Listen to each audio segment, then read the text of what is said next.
Hi ஒருவன். So 10th standard இருக்கீங்களா? So ஏதோ ஒரு பிரச்சனை வந்துகிட்டே இருக்குது எல்லா எக்ஸாமுக்கும். ஸோ ஆக்சுவலாக இது பிரச்சனையா என்னங்கிறது தெரியல. இந்த வீடியோவை கொண்டு போய் சேருங்க. லைக் போட்டிங்கன்னா இந்த வீடியோ ரீச் ஆகும், அதிகாரிக்க பார்ப்பாங்க அப்படின்னு நினைக்கிறேன்.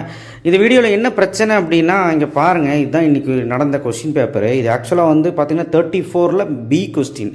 அதில் செகண்ட் சப்டிவிஷன் பாருங்கள் தப்பாக கேட்டிருக்காங்க அப்படிங்கிற மாதிரி சொல்கிறாங்க.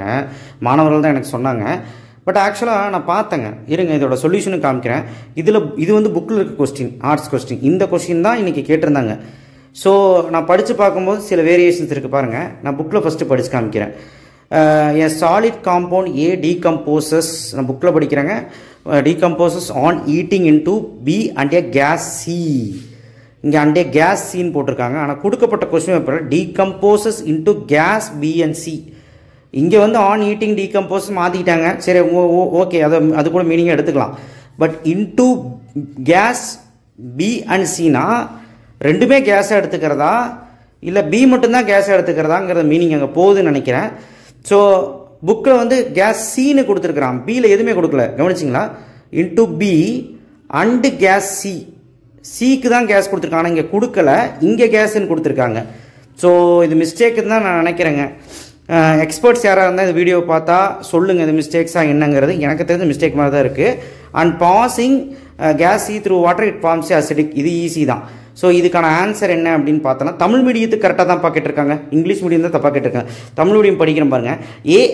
ஏ என்ற திண்ம சேர்மத்தை வெப்பப்படுத்தும் பொழுது சிதைந்த பி மற்றும் சி என்ற வாயு தருகிறது. பார்த்தீங்களா, சிதைந்த பி தருது, பிரேக் ஆகி அது பி தருது, மற்றும் சி என்ற வாயு தருகிறது.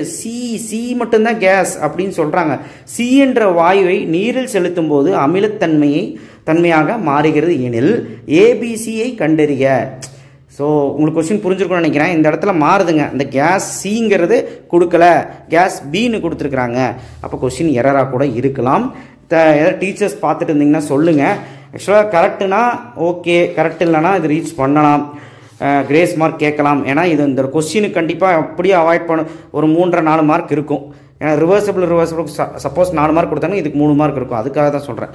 ஸோ கண்டிப்பாக நம்ம பார்க்கலாம். இதுக்கான சொல்யூஷனும் பார்த்துடலாம் இருங்க. சொல்யூஷன் வந்து பார்த்தீங்கன்னா ஆர்ட்ஸ் கொஸ்டினு பாருங்கள். கால்சியம் கார்பனேட் வந்து பிரேக் ஆகி calcium oxide carbon dioxide கிடைக்குதுங்க. ஸோ இது பிரேக் ஆகி கால்சியம் ஆக்சைடு கிடைக்குது.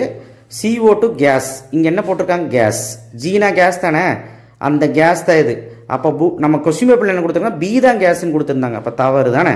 அப்போ CO2 அப்படிங்கிறது H2O கூட வினை புரிந்தால் கார்பானிக் ஆசிட் கிடச்சிருச்சு.